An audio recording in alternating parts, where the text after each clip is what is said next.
ನಾನು ತಿಳಿಯದೆ ನಿಮ್ಮನ್ನೆಲ್ಲ ಕೊಲ್ಲುವ ಪ್ರಯತ್ನವನ್ನು ಮಾಡಿಬಿಟ್ಟೆ. ಅದಲ್ಲದೆ ಹೋದ್ರೆ ಆ ಸಿಂಗಮಣಿಯನ್ನು ಕಳುಹಿ ಕೊಟ್ಟಿದ್ದೆ ನಾನು. ಸಿಂಗಮಣಿ ಬಂದು ಆಡಿದ ಮಹಾರಾಣಿ ಆಜ್ಞೆ ಆಗಿದೆ, ನಾನು ನಿಮ್ಮನ್ನು ಕೊಲ್ಲುತ್ತೇನೆ ಎನ್ನುವ ಹಾಗೆ. ಹಾಗಾದ್ರೆ ಈ ಗೆಳತಿಯ ಬದುಕು ಹಾಳಾಗುವುದಕ್ಕೆ ಕಾರಣ ನೀನು ನನ್ನ ಮನೆಗೆ ಬರ್ತೀಯ ಅಂತ ಆದ್ರೆ ಸಿದ್ಧಾರ್ಥನ ಮದುವೆ ಆಗುವ ಹೆಣ್ಣು ನೀನೊಂದು ಗೊತ್ತಿದ್ರೆ ಹೂವಿನ ಹಾಸನ ಸ್ವಾಗತಿಸ್ತಾ ಇದ್ದೆ. ಅದನ್ನ ತಿಳಿಯದೆ ನಾನು ದುಡುಕಿಬಿಟ್ಟೆ. ದೇವರು ದೊಡ್ಡವು ನೋಡು, ಮತ್ತೆ ನಮ್ಮನ್ನು ಒಂದುಗೂಡಿಸಿಬಿಟ್ಟ ಇಲ್ಲಿ. ನೀನು ಸಿದ್ಧಾರ್ಥನ ಜೊತೆ ಮದುವೆ, ಸಿದ್ಧಾರ್ಥನಿಗೆ ಮದುವೆ ನಾನು ಮಾಡಿಸಬೇಕು. ನೀನು ನನ್ನ ಮನೆಗೆ ಬರುವುದಿಲ್ಲ, ಪ್ರಾಣ ಗೆಳತಿ. ನಿಮಗೆ ಸಿದ್ಧಾರ್ಥ ಬೇಕು ತಾನೆ? ಸಿದ್ಧಾರ್ಥ ಬೇಕು ತಾನೆ? ನಾನು ಮಹಾರಾಣಿ ಮಾಯಕದಲ್ಲಿ ತರಿಸಿ ಬಿಡ್ತಾರೆ. ಈಗ ಮಾಯಕದಲ್ಲಿ ಬರ್ತಾರೆ. ಏ ಸದಾನಂದ ಕರ್ಕೊಂಡು ಬಾರೋ. ನಡೆಯಲಾರದು ಗೆಳೆಯನ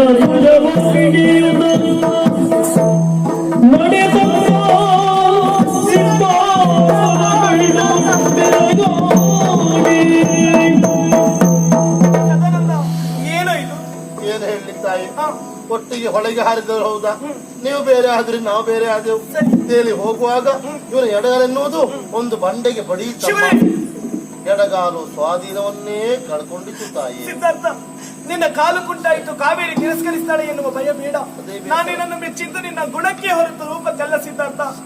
ಎಲ್ಲಿಯಾದ್ರೂ ನಿಮ್ಮ ಮದುವೆಯಾದ ಬಳಿಕ ನಿನಗೆ ಸ್ಥಿತಿ ಆಗಿದ್ದಿದ್ರೆ ನಿನ್ನ ಜೊತೆ ನಾನು ಜೀವನವನ್ನು ಕಟ್ಟಿಕೊಳ್ಬೇಕಿತ್ತು ತಾನೆ. ನಾನೇ ನನ್ನ ಮದುವೆ ಆಗುತ್ತೇನೆ, ನಿನ್ನ ಕಾಲಿಗೆ ನಾನ್ ಕಾಲಾಗಿರ್ತೇನೆ ಸಿದ್ಧಾರ್ಥ. ಒಮ್ಮೆ ಮುಖ ನೋಡು, ಮುಖ ತಿರುಗಿಸೋ.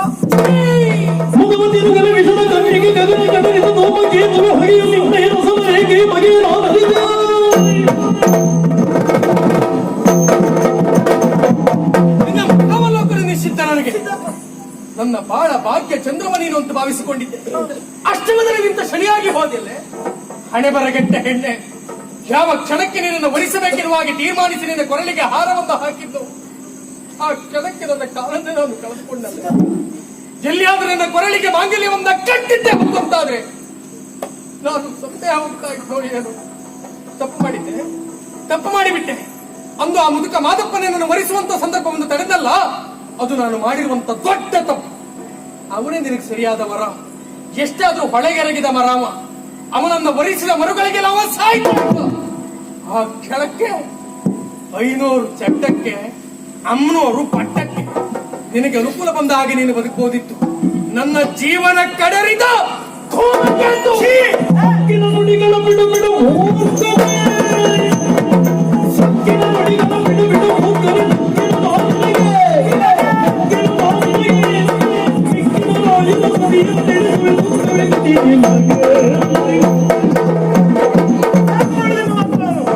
ಎಲವಿಲ್ಲದ ನಾಲಿಗೆ ಎತ್ತಲು ತಿರುಗಿದ್ದ ಕಾರಣಕ್ಕೆ ಬಾಯಿಗೆ ಬಂದದನ್ನು ಮಾತು ಅಂತ ಹೇಳಿ ಆಗ್ಲಿಕ್ಕಿಲ್ಲ. ಅಪವಾದದ ಸಿರಿಮಳೆಯನ್ನು ನೀನು ನನ್ನ ಮೇಲೆ ಹೊರಿಸ್ತಾ ಇದೀಯಾ? ನನ್ನ ಕಾರಣದಿಂದ ನಿನಗೆ ಸ್ಥಿತಿಯ ಅದುವೇ ಹೌದು ಅಂತಾದ್ರೆ ನದಿಗೆ ಹಾರಿದ್ದು ನಾವು 4 ಮೇಲೇಳುವಾಗ ನನ್ನ ಕಾಲು ಕುಂಟಾಗ್ಬೋದಿತ್ತಲ್ಲ, ಬೇಡ ಈ ಸದಾನಂದನ ಕಾಲು ಕುಂಟಾಗ್ಬೋದಿತ್ತಲ್ಲ. ನಿನ್ನ ಕಾಲ ಕುಂಟಾಯ್ತು ಯಾಕೆ? ಅದು ನಿನ್ನ ಹೊಣೆ ಬರ. ಈಗ ಆಡ್ತೀಯ ಮುದುಕ ಮಾದಪ್ಪ ನಿನ್ನ ಗಂಡ ಆಗಬೇಕೆನ್ನುವ ಹಾಗೆ. ಮುದುಕ ಮಾದಪ್ಪ ಏನು ರೂಪದಲ್ಲಿ ನಿನ್ನ ಅಪ್ಪನಂತವರನ್ನು ಮದುವೆಯಾಗಿ ಇದೇ ಮನೆಗೆ, ನನ್ನ ಗೆಳತಿಯ ಮನೆಗೆ ನಾನು ಅತಿಥಿಯಾಗಿ ಬಂದು ನನ್ನ ಗಂಡನ ಜೊತೆಯಲ್ಲಿ ಕಾಲ ಮೇಲೆ ಕಾಲು ಹಾಕಿ, ನನಗೊಂತದ್ದು ಅವನಿಗೊಂತದ್ದು, ನನಗೊಂತದ್ದು ಅವನಿಗೊಂತದ್ದು, ನಿನ್ನ ಕಣ್ಣು ಕೊತ್ತುವ ಹಾಗೆ ತುತ್ತನ್ನು ತಿನ್ನುತ್ತಿಲ್ಲ ಇವಳು ಕಾವೇರಿ ಸುಳ್ಳು.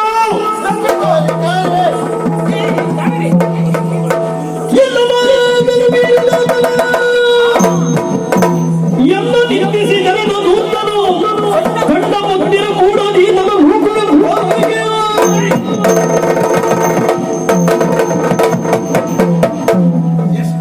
ಸೊಕ್ಕು ನಿನಗೆ. ನನ್ನ ಜೀವನದಲ್ಲಿ ಕಾವೇರಿ ವಹಿಸಿದ್ದಾಳೆ ಎನ್ನುವ ಕಾರಣಕ್ಕಾಗಿ ನಿನಗೊಂದು ಮದುವೆ ಮಾಡಿಸಬೇಕು ಅಂತ ನಾನು ಯೋಚಿಸಿದ್ರೆ ಅದನ್ನ ತಿರಸ್ಕರಿಸಿ ಅಂತಾದ್ರೆ ಒಂದೇ ಕ್ಷಣ ನನ್ನ ಮನೆಯಲ್ಲಿ ಇರಕೂಡದು, ಹೊರಟು ಹೋಗ್ಬೇಕಿಲ್ಲ. ಇದು ನಿನ್ನ ಅಪ್ಪನ ಮನೆ ಅಲ್ಲ. ಏನು ನಿನ್ನ ಅಪ್ಪನ ಮನೆ ಅಲ್ಲ, ನನ್ನ ಗಂಡ ಕಟ್ಟಿಸಿದಂತ ಮನೆ.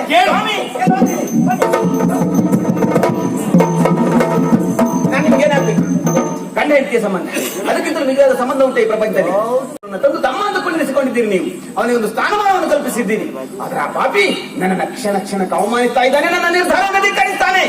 ನಾನು ನಿರ್ಧಾರಕ್ಕೆ ಬಂದಿದ್ದೇನೆ.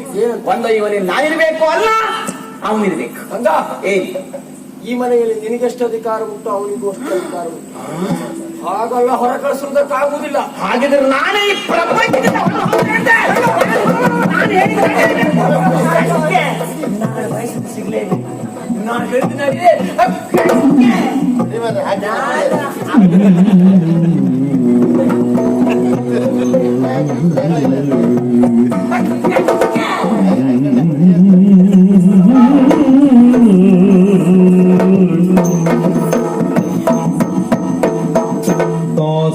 ದಾಸನಾಗಿಯೇ ಸತಿಗೆ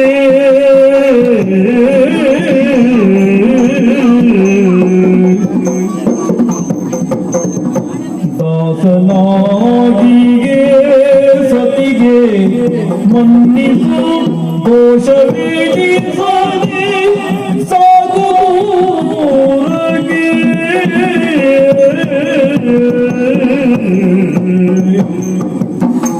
ಬೇಷಜಗಳ ಪಡೆದು ಬಾಳಲಿ ಲೇಸನೆಸಗೋ ತಮ್ಮ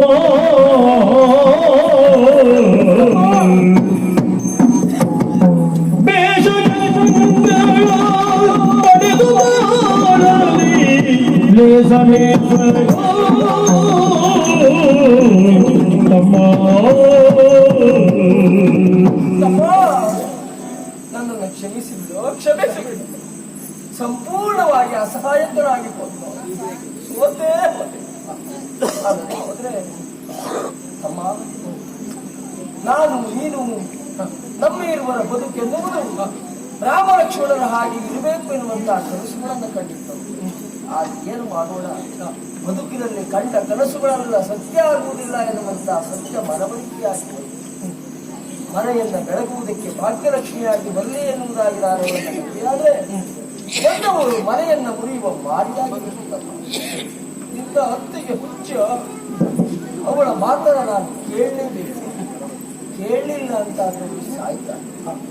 ಗಂಡನಾಗಿ ಹೆಂಡತಿಯ ಸಾವಿಗೆ ಕಾರಣನಾಗಬೇಕು. ಪ್ರಾಮಾಣಿಕವಾಗಿ ನಾನು ತಿಳಿಸಿದಂತ ನನ್ನ ಬದುಕಿನ ಎರಡು ಕಣ್ಣುಗಳು ನೀವಿರುವರು ಎನ್ನುವುದಾಗಿ ತಿಳಿದಿದ್ದೆ.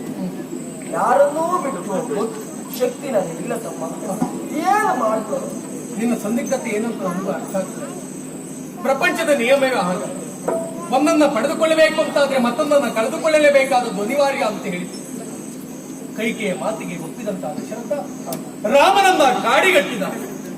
ಕೈಕೆಗೆ ಬೇಕಾದ ದಶರಥನು ಅಲ್ಲ, ರಾಮನು ಅಲ್ಲ, ಕೇವಲ ಸಾಮ್ರಾಜ್ಯ ಮಾತ್ರ ಬೇಕಾದ. ಕೈಕೈಯ ಮಾತನ್ನ ಕೇಳಿದ ರಾಮ ಕಾಡಿಗೆ ಹೋದ. ದಶರಥ ಹೋದ. ಅತ್ತಿಗೆಯ ಮಾತಿಗಾಗಿ ನೀನು ಈ ಮನೆಯಿಂದ ಬಿಟ್ಟು ಹೋದೆ ಅಂತ ನಾನು ಮುಂದೊಂದು ದಿನ ದಶರಥನ ಹಾಗೆ ನೀನು ಬದುಕಬೇಕು. ನಿನಗಾಗಿ ಅಲ್ಲ, ನನಗಾಗಿ ಅಲ್ಲ, ಗಂಗೆಗಾಗಿ ನೀನು ಬದುಕಲೇಬೇಕು. ಅವಳ ಆಸೆಗಳನ್ನು ಈಡೇರಿಸುವಲ್ಲಿ ನೀನು ಉಳಿದುಕೊಳ್ಳಲೇಬೇಕು. ಈ ಮನೆಯನ್ನ ನಾನು ಬಿಟ್ಟು ಹೋಗುವುದರಿಂದ ಗಂಗೆ ಸಂತೋಷವಾಗಿರ್ತಾಳೆ. ಅವಳ ಸಂತೋಷಕ್ಕೆ ಧಕ್ಕೆ ತರುವವ ನಾನಲ್ಲ. ನಿನ್ನನ್ನು ಬಿಟ್ಟು, ಅರಮನೆಯನ್ನ ಬಿಟ್ಟು ಬಹು ದೂರ ಗಂಗೆಗಾಗಿ ನಾನು ಬದುಕಬೇಕು. ಗಂಗೆಯ ಸಂತೋಷಕ್ಕಾಗಿ ನೀನು ಈ ಮನೆಯಿಂದ ಬಿಟ್ಟು ನಿನ್ನಕ್ಕೆ ಯಾರು ತಮ್ಮ. ಆದ್ರೆ ನಾನು ಏನು ಮಾಡಿ ಎಲ್ಲೋ ಇದ್ದ ನಿನ್ನನ್ನು ನೀನಿನ್ನು ಅನಾಥ ಅಲ್ಲ ಅಂತ ಕರೆತಂದವಳ ಅಂತ ಮತ್ತೆ ನೀನು ಅನಾಥ ಆಗಿದ್ದಕ್ಕೆ ನಾನೇ ಕಾರಣ ಇಲ್ಲ ತಮ್ಮ. ನೀನು ಅನಾಥ ಆಗುವುದು ನನಗೆ ಇಷ್ಟ ಇಲ್ಲ. ನಾನು ಏನು ಮಾಡಲಿ? ನಾನು ಒಂದು ಉದಾಹರಣೆ ಮಾಡಿ, ನನ್ನ ತಮ್ಮ ಅನಾಥ ಆಗಬಾರದು ಅಂತಾದ್ರೆ ಇವತ್ತಿನಿಂದ ಮೊದಲುಗೊಂಡು ನೀನು ಅವನಿಗೆ ಅಣ್ಣ ಆಗಬೇಕು. ಅವರನ್ನ ತಮ್ಮ ಅಂತ ಕರೆಯುವ ನನ್ನ ಬಾಯಿಗೆ ಬಂದು ಗಾಯ್ತು. ಎಲ್ಲರೂ ದೂರ ಕರೆದುಕೊಂಡು ಅವನ ಕಾಲು ಸರಿಯಾಗುವ ಹಾಗೆ ಮಾಡಿ, ಅವನ ಕನಸುಗಳು ನೆರವೇರುವ ಹಾಗೆ ಮಾಡಿ. ಯೋಗ ಇದ್ದು ನಾನು ಮತ್ತೆ ಕಾಣುತ್ತೇನೆ. ನೀನೇ ಅವನಿಗೆ ಆಗ ಈ ಲೋಕ ಜೀವರ ಬನ್ನಿ ಆ ದೇವ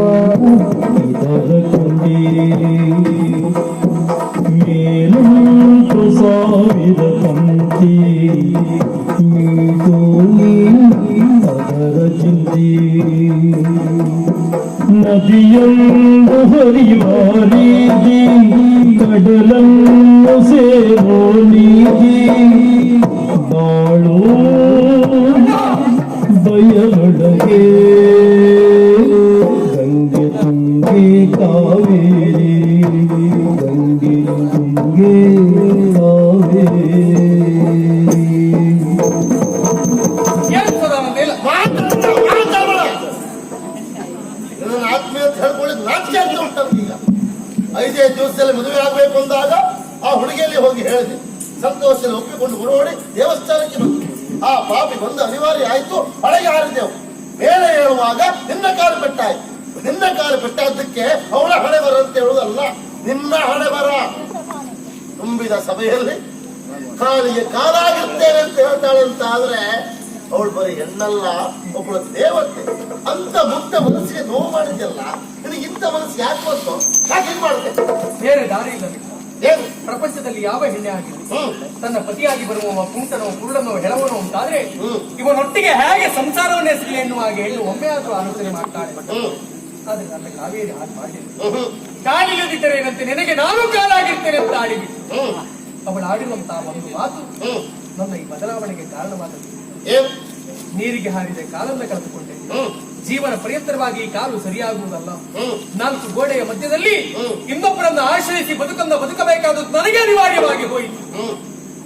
ಈ ಕುಂಟನನ್ನು ವರಿಸಿ ಜೀವನದಲ್ಲಿ ಅವಳು ಯಾವ ಸುಖವನ್ನು ಅನುಭವಿಸಿದ್ದಾಳೆ. ಅದೆಷ್ಟು ಆಸೆಗಳನ್ನು ಒಪ್ಪಿಕೊಂಡವಳು, ಅದೆಷ್ಟೋ ಕನಸುಗಳನ್ನ ಕಟ್ಟಿಕೊಂಡವಳು. ಅವಳನ್ನ ಪ್ರೀತಿಸುವವನಾಗಿ ಅವಳ ಕನಸುಗಳಿಗೆ ನಾನೇ ಕಿಚ್ಚನಿಕ್ಕಬೇಕಿರಲಿಲ್ಲ. ಧೃತರಾಷ್ಟ್ರನ್ನ ವರಿಸಿದಂತ ಗಾಂಧಾರಿ ತನ್ನ ಗಂಡನಿಗೆ ಕಣ್ಣುಗಳಿಲ್ಲ ಎನ್ನುವುದನ್ನು ತಿಳಿದುಕೊಂಡ ಮರುಗಳಿಗೆಯಲ್ಲಿ ಕಣ್ಣಿಗೆ ಬಟ್ಟೆಯನ್ನು ಕಟ್ಟಿ ಕಣ್ಣಿದ್ದು ಕುರುಡಿಯಾಗಿ ಜೀವನ ಪರ್ಯಂತ ಕತ್ತಲೆಯಿಂದ ಅನುಭವಿಸಿಬಿಟ್ಲು. ಕಾವೇರಿ ಕಾಲಿದ್ದು ಕುಂಟಿಯಾಗಿ ಅನುದಿನವೂ ಅನುನಿತ್ಯವೂ ನನ್ನ ಸೇವೆ ಮಾಡುವಂತ ದೌರ್ಭಾಗ್ಯ ಅವಳಿಗೆ ಬೇಕೇನು? ಅವಳ ಉಜ್ವಲವಾದಂತಹ ಭವಿಷ್ಯವನ್ನು ಗ್ರಹಿಸಿ ಒಲ್ಲದ ಮನಸ್ಸಿನಿಂದ ಅವಳನ್ನು ತಿರಸ್ಕರಿಸಿದೆ ಬಿಟ್ಟರೆ ಅನ್ಯತ ಮತ್ತೊಂದು ಕಾರಣವಲ್ಲ. ತಪ್ಪನಾಡಿಬಿಟ್ನಪ್ಪ, ತಪ್ಪನಾಡಿದು. ನಿನ್ನ ಮನಸ್ಸು ಹೀಗೆ ನನಗೆ ಅರ್ಥ ಆಗದೆ ಹೋಯ್ತು. ನಾನು ಆಡಿದ ಮಾತು ನಿನ್ ನೋವಾದ್ರೆ ಕ್ಷಮಿಸಪ್ಪ. ಯಾರು ನಂತುಕೋಬೇಡ, ನಿನಗೆ ಅಣ್ಣನಾಗಿ ನಾನಿದ್ದೇನೆ ಬಾ.